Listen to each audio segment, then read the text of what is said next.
جب وہ قوم جو گوموتر پیے اور گوبر اشنان کرے وہ اپنے دھرم و تہذیب کی طرف دعوت دے رہی ہو، اور جس قوم کے پاس اللہ کی سچی کتاب اور سچا دین ہو وہ پیچھے ہٹتی جا رہی ہو، تو اس پر سوال اٹھتے ہیں۔ اور میں آؤں گا آپ کی طرف۔ دوسری بات، میں اصغر چلبل صاحب کی طرف جاؤں گا۔ آپ جس سرزمین سے آ رہے ہیں، گلبرگہ، خواجہ بندہ نواز گیسو دراز کی سرزمین ہے، دیکھیے صوفیہ کا جو کردار رہا ہے اسلام کی تبلیغ و اشاعت میں، آج ہم اور آپ مسلمان ہیں تو انہی کا احسان ہے۔ تو اس حوالے سے جیسے گلبرگہ شہر ہے اور مختلف علاقوں میں کیا صوفیانہ کردار ہے جو دین کی دعوت کے لیے راہ ہموار کر سکتا ہے؟ دو نکات پر روشنی ڈالیں۔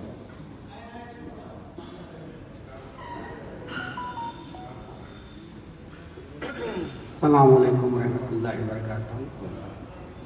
یہ بڑا اہم اور میرے لیے بھی بہت اہم سوال ہے کہ آپ نے جو موجودہ حالات میں صوفیہ کرام کا جو کردار ہے وہ کیا ہونا چاہیے۔ تو اکثر یہ باتیں ہم جلسوں میں سنتے ہیں اور ہمارے کئی یہ گروپ میٹنگ ہوتے ہیں، تو آج کا جو صوفیانہ نظام ہے اس کو دیکھتے ہوئے ہم یہ کہنے پر مجبور ہوتے ہیں کہ بالکل مختلف یعنی اپوزٹ سمت میں چل رہا ہے۔ تو اس سلسلے میں چاہیے کہ صوفیانہ جو نظام ہے پہلے خانقاہی نظام کو عام کیا جائے، جو پہلے خانقاہی نظام ہوا کرتا تھا ہر درگاہوں میں اور آس پاس کے جو چھوٹے موٹے جو دینی مدارس ہوتے تھے اس میں خانقاہی نظام ہوتا تھا، ذکر اللہ اس میں ہوتا تھا اور اچھی خاصی تربیت وہاں پر دی جاتی تھی۔ تو ہم کو چاہیے کہ وہ جو نظام ہے خانقاہی نظام اس کو پھر سے دوبارہ سے اس کو اثرنا شروع کیا جائے۔ تو اظہر صاحب یہ بتائیے، گلبرگہ میں درگاہوں کے پاس سبیلیں لگائی جاتی ہیں غریبوں کے لیے؟ بالکل، ہمارے یہاں درگاہ حضرت خواجہ بندہ رحمۃ اللہ علیہ ہر جمعرات اور شیخ روزہ جو درگاہ ہے شیخ دکن رحمۃ اللہ وہاں پر لنگر لگائے جاتے ہیں اور اجتماعی شادیوں کا اہتمام ہوتا ہے اور مسلسل وہاں پر عام و خاص تمام مسلم غیر مسلم سبھی کو وہاں پر تعام کا اہتمام مسلسل ہوا۔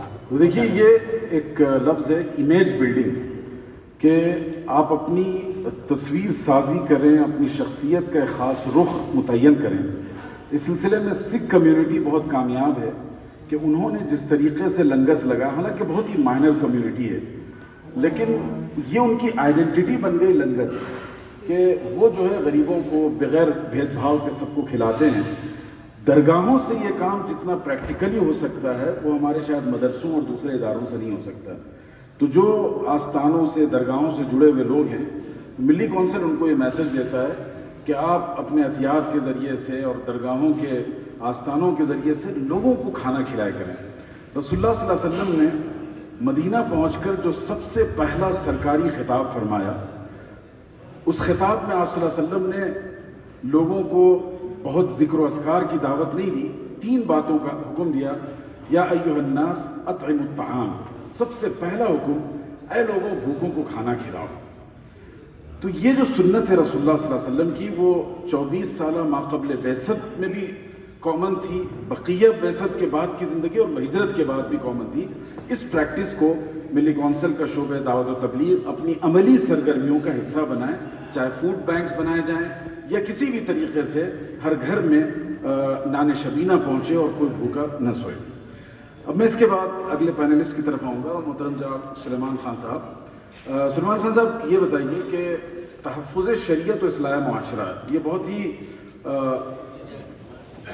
کشادہ عنوان ہے اور اس میں انٹرنل ریفارم